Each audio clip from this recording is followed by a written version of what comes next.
Bonjour, aujourd'hui si tu veux nous apprendrons sur la halakha de Shemitah Ksafim, sur les lois de rémission des dettes. Une fois tous les 7 ans, l'année de la Shemitah. Dans la Torah il est écrit Miketz Sheva Shanim Taseh Shemitah, c'est-à-dire qu'au bout de 7 ans, nous devons appliquer la Shemitah. Nous connaissons tous la Shemitah en Eretz Israël, c'est-à-dire qu'une fois tous les 7 ans, nous devons reposer la terre. Mais la vérité c'est que nous avons aussi cette halakha qui s'applique pour la Shemitah Ksafim, c'est-à-dire aussi pour les dettes, que la 7e année, toutes les dettes sont annulées. Le Pasuk et les psukim qui suivent nous enseignent qu'en réalité nous avons plusieurs éléments à savoir concernant Shemitah Ksafim. Déjà, nous n'avons pas le droit de réclamer la dette. Donc le créancier ne pourra pas se tourner vers le débiteur pour lui demander ce qu'il lui doit. Deuxièmement, il y a aussi l'interdiction de recevoir l'argent, c'est-à-dire même si le lové, donc le débiteur, se tourne vers le créancier pour lui remettre de l'argent, le créancier doit d'abord dire « Meshamet Ani », c'est-à-dire que je me détache de la dette. Et troisièmement, enfin, la Torah nous ordonne de continuer à prêter, c'est-à-dire que si une personne serait amenée à refuser de prêter à son ami de peur que la Shemitah vienne et annule la dette, à ce moment-là, il enfreint son interdit de la Torah.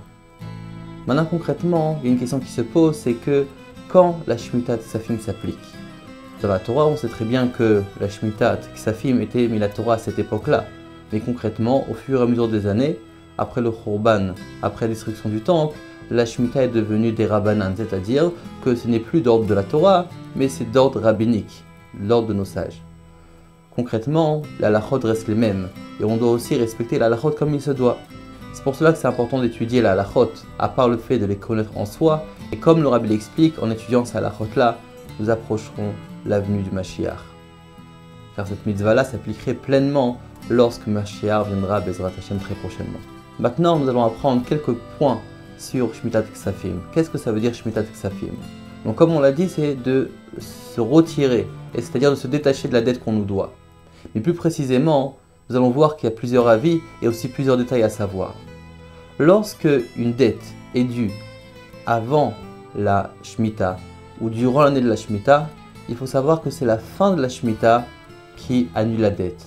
Comme il est dit que En Shvit Mishametet et la Besofa, c'est-à-dire que c'est uniquement à la fin de l'année que la Shemitah fait son effet et annule la dette. Donc toute dette qui est due jusqu'à la fin de l'année de la Shemitah, c'est la fin de la Shemitah qui va annuler la dette. Et c'est pourquoi. Si une personne maintenant a prêté de l'argent à son ami, mais il lui a dit rembourse-moi dans 2-3 ans, et la date correspond après l'année de la Shemitah, alors à ce moment-là, la Shemitah n'annule pas la dette. Et pourquoi? Car le moment du remboursement n'est pas encore venu. C'est uniquement lorsque le moment du remboursement est venu que la Shemitah va annuler la dette. La Shemitah qui va suivre le moment du remboursement va annuler la dette. Concrètement, comment ça se passe? Un créancier, comme on a dit, il n'a pas le droit de venir réclamer sa dette. Et pas seulement ça, même lorsque le débiteur se tourne de sa propre initiative vers le créancier doit dire « Meshametani » je me retire de la dette, je me détache de la dette. Mais malgré ça, les Chachamim ont dit que si maintenant le lové veut vraiment rembourser la dette, et il dit « Afal pichen », c'est-à-dire malgré tout, malgré que la Shemitah annule la dette, malgré tout, j'aimerais quand même te rembourser, à ce moment-là, c'est bien qu'il le fasse, il doit même le faire. Et c'est à tel point qu'il est dit que celui qui rembourse sa dette malgré tout, alors à ce moment-là, les sages sont contents de lui. Tout cela, c'est après la Shvit, que le créancier ne veut pas réclamer et que le débiteur, même s'il se tourne vers le créancier doit se détacher, à moins qu'il insiste. Maintenant, pendant la Shvit, nous avons l'avis du Rosh et comme ça, il possède aussi l'Admor Hazaken. Que pendant la Shvit, malgré que la fin de la Shvit n'est pas encore arrivée et donc le moment de l'annulation des dettes n'est pas encore arrivé, malgré ça, selon le Rosh, on doit quand même s'abstenir de demander la dette. C'est-à-dire, le créancier de sa part ne peut pas réclamer la dette, mais par contre, durant l'année de la Shvit, le débiteur peut, oui, de sa propre initiative, se tourner vers le créancier pour le rembourser sa dette-là. Et à ce moment-là, le créancier n'a pas besoin de se détacher de la dette. Donc pour résumer, que ce soit pendant la Shvit ou après la Shvit, après la 7e année, après l'année de la Shemitah, dans aucun cas, le créancier peut venir réclamer la dette. Mais par contre, pendant l'année de la Shemitah, il peut se laisser rembourser. Mais après la Shemitah, il ne peut pas accepter de la dette, il doit d'abord refuser, à moins que le débiteur insiste à rembourser la dette. C'est important de souligner que la halakha de Shmitat Ksafim n'est pas forcément pour un emprunt d'argent.